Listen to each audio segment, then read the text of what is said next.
Hello, my name is Emilia, and I have a text about the ideal world. It's called Green Silent Megacities, and I thought I'm just gonna look at the text. I'm not gonna read it verbatim, it's gonna take a while. If I would do that, it would be boring. I'm just gonna take a look at what I created and share it with you like a friend would do, unscripted. So here we go.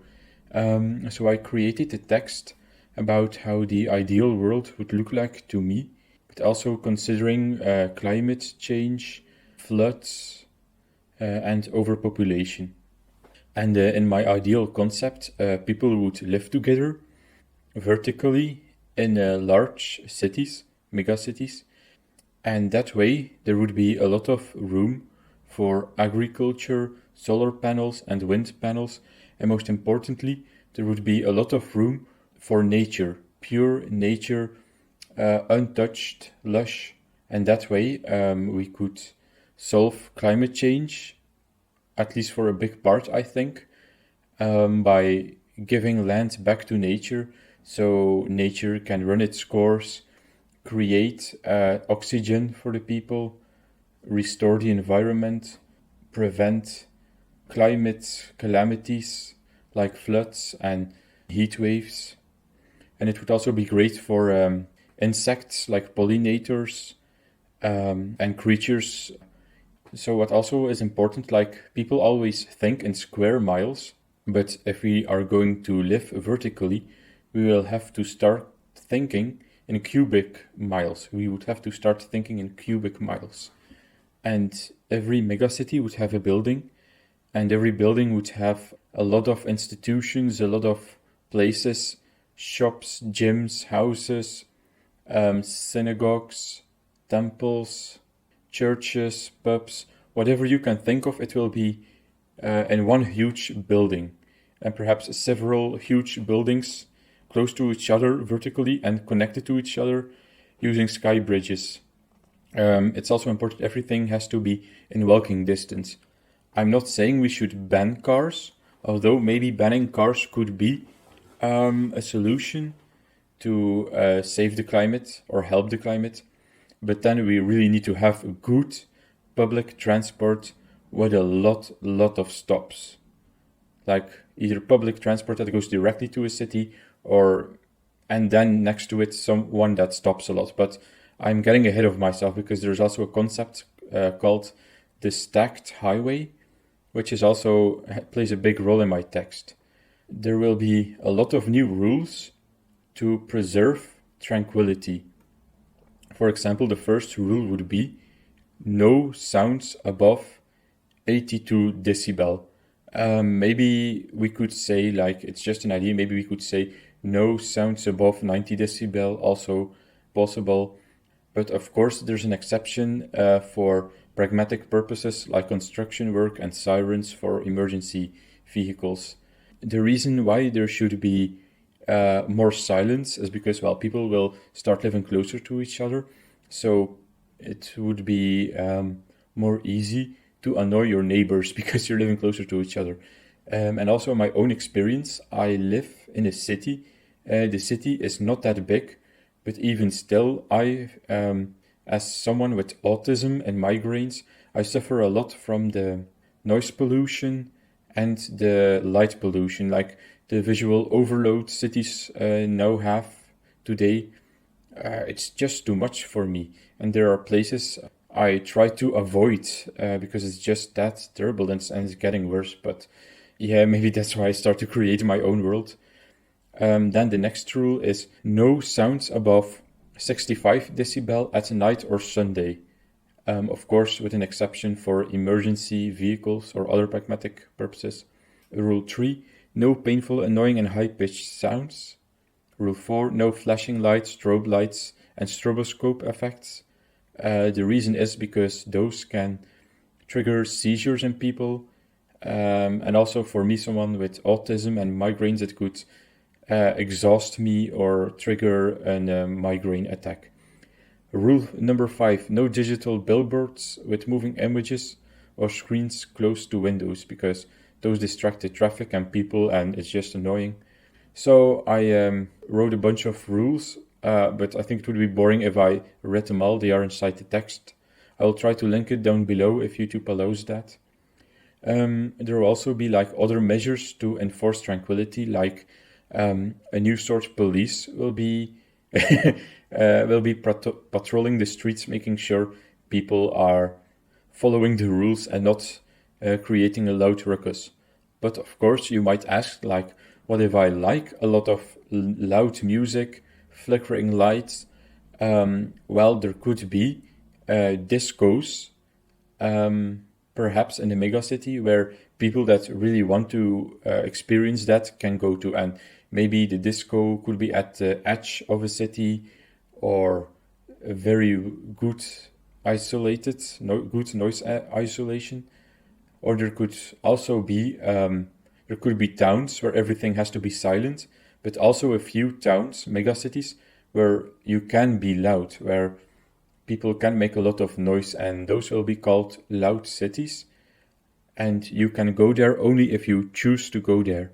There will be loud cities, and you can go to it if you choose to go to it. People under 12 will not be allowed, so it will be optional. So I also made some drawings how the future world will look like. So big megacities far away from each other, but maybe not that far away. And between those cities, there will be a lot of nature, and the cities will be connected with a stacked highway, but I will explain that later. So, okay, here we have a drawing I made of the sky bridges. So the apartment buildings are connected with bridges, so people can walk from building to building without going all the way down and all the way up again. The roofs of the buildings will be green with nature on it and perhaps solar panels. And perhaps the bridges could also be green. Maybe even cars could drive on it, but I'm not sure if that's a good idea. But it's an idea. I also wrote down, like, I have nothing against rich people, but I think private jets should be banned.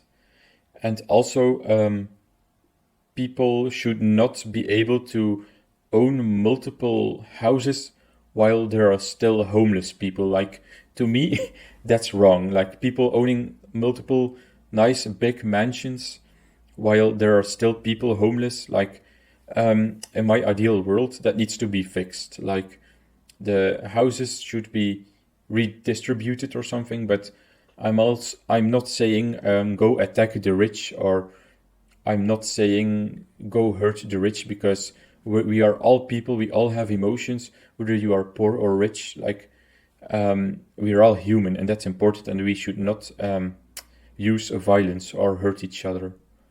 And also, people will live more vertically. So, like, the horizontal spaces might be a little bit small, but there will be a lot of stairs. So people will have multiple floors to live. Like, imagine a smaller house, but with more floors. But of course, these houses will be parts of huge, giant buildings where, like, at least 10 families could live, or maybe 100 people could live, or 1,000 people could live in one building, or 10,000 people could live in one building. Maybe 50,000 people could live in one huge mega building. But of course, not everyone would want to live in a big city. Some people are like, okay, I want to be a hermit. I want to live inside nature. I want to connect with nature.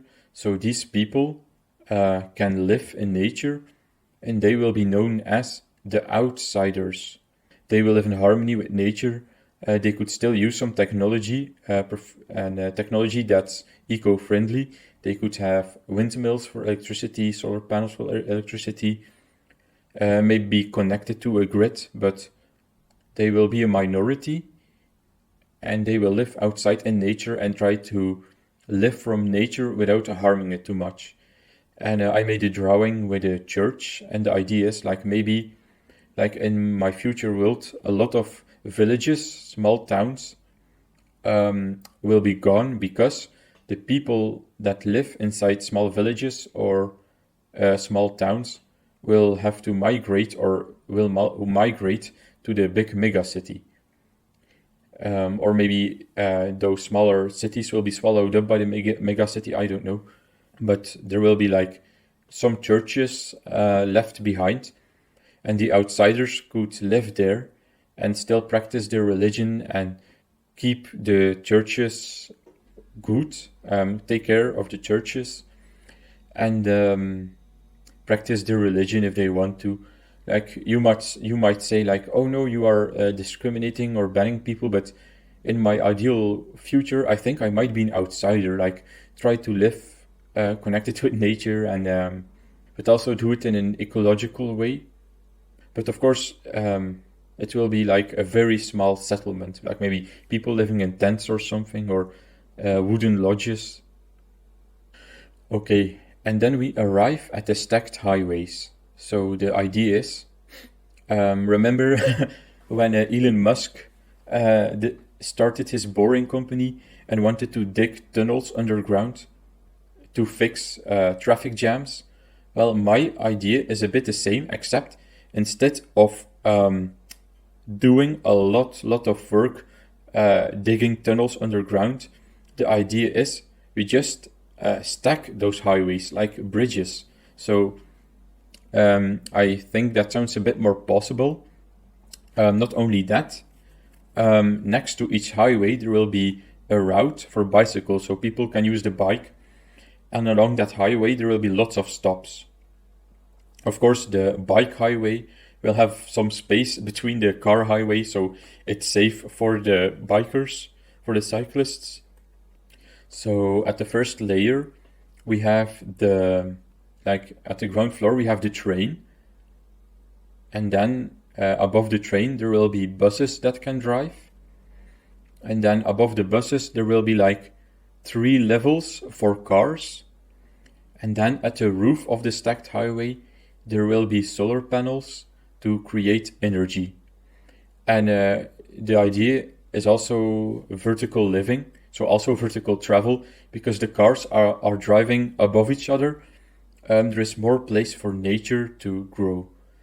So there will be nets along the highway. There will be nets in case someone falls off, they don't fall to the ground.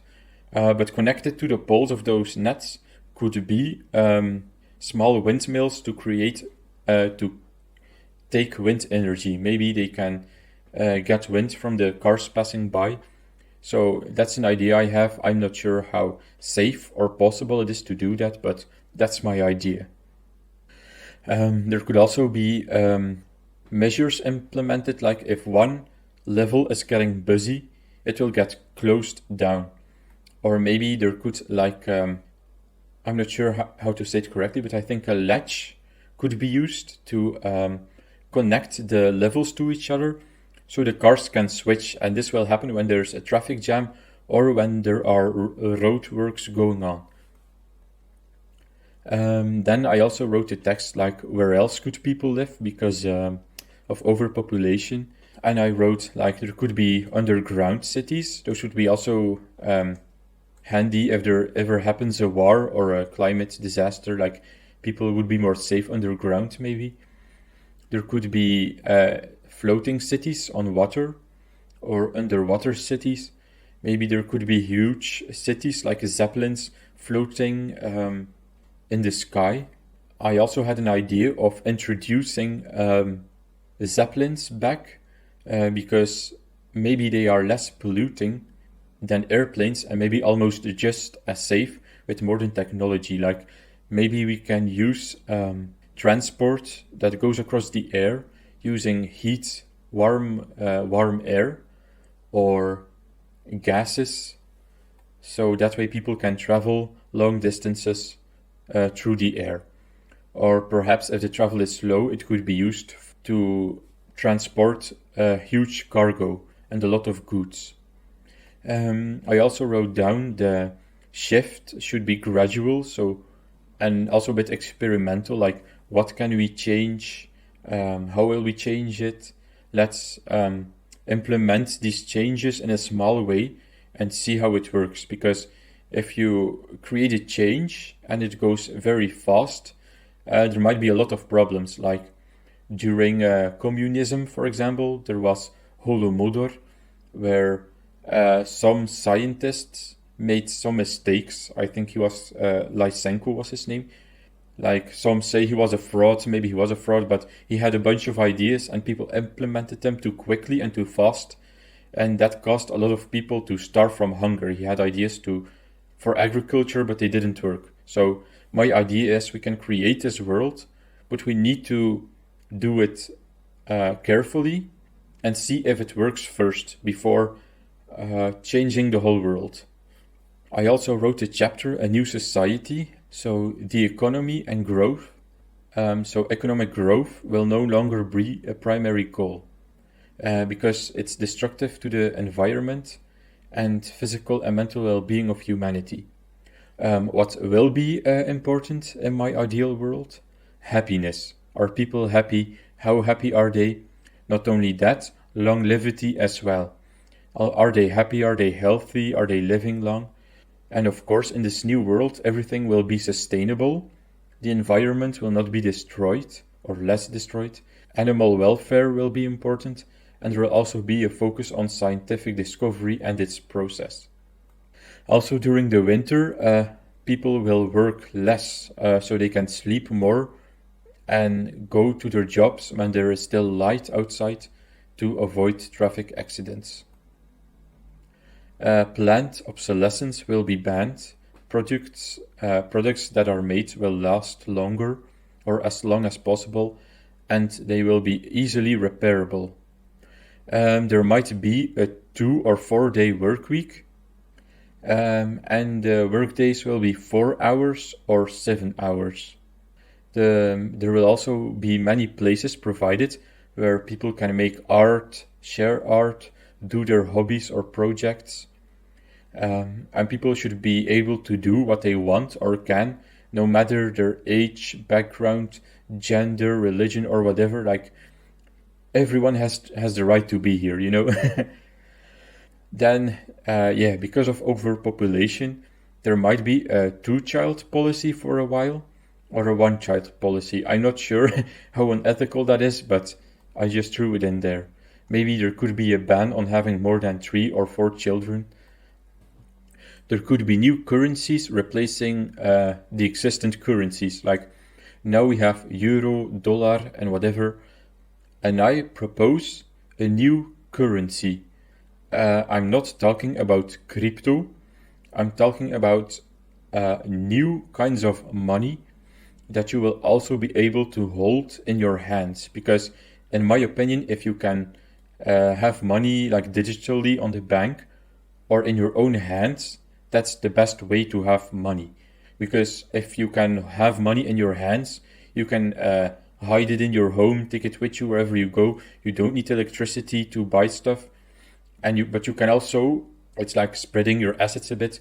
You can also pay using your card still, using electricity. And in my opinion, people should have money on the bank, but also in their home. Because if you have a problem with your bank, you can't pay. Or if your money gets stolen at home, you still have money on the bank, you know? So spreading your assets is important. So, and in my ideal world, every individual will have more assets. There will be 3 kinds of money. The first one will be loans, from the word life loan. Loans, like people will get 1,600 loans per month, maybe more, maybe less, I don't know. And with loans, you can only pay for necessities like food, rent, bills, like gas, water, electricity. You can use it for medical bills, medication, psychotherapy, and maybe, if that's possible, a gym membership, items related to health like sunscreen, toothbrushes, condoms, and so on. And the idea is everyone will have a basic income, but you can only use it to survive and to have a normal life, I would say. And the positive aspect is if you have loans, you cannot buy drugs with it, you cannot buy beer with it or cigarettes. You cannot spend it on sex workers or something. Although maybe sex work could be a form of therapy in the ideal world. That's another story. So there would be a new kind of money everyone gets, and people can use that to survive. And because because of that basic income being a different kind of coin, it will not inflate the other kinds of monies. Like a huge problem people think that exists with basic income is it would only inflate the money further, making the money less worth. But with my idea, that is solved because it's a different kind of money. All right, then there will be two other currencies, and people will be paid with them for work. And people can choose, they will receive both currencies, and people can choose how much of each currency they will receive for their work. One currency is called the Loki, and those are local coins. So every city, every city, every land, every country is going to have their own coin for their own local economy, and people can use these.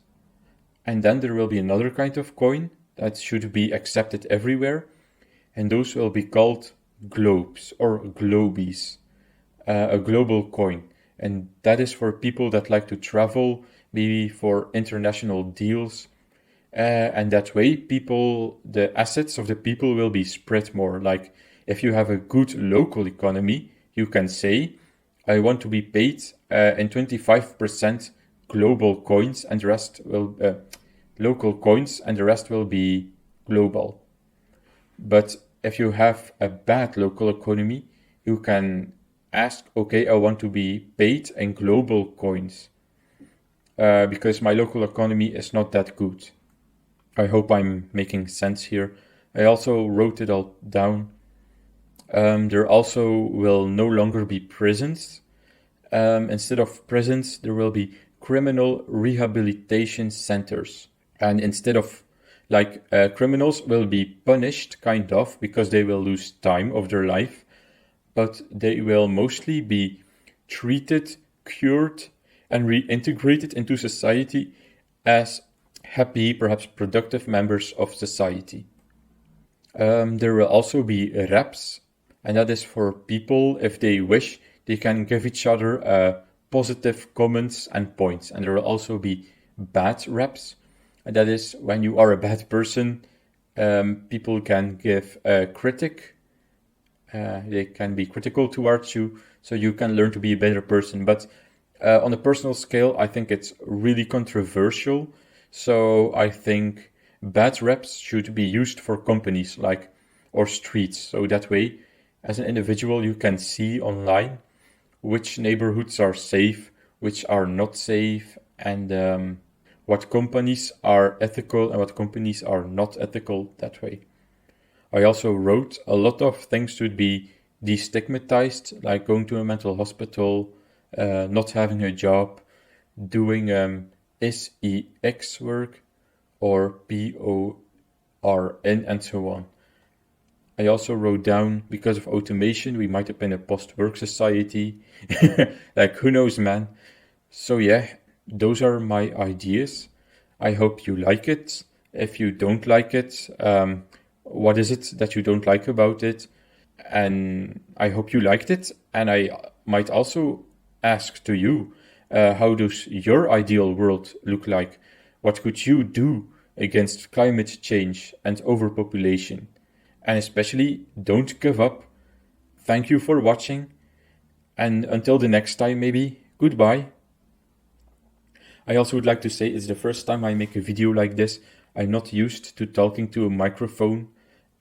So I hope I did well. And English is not my first language, as you can hear. So yeah, thank you for listening and watching. Goodbye.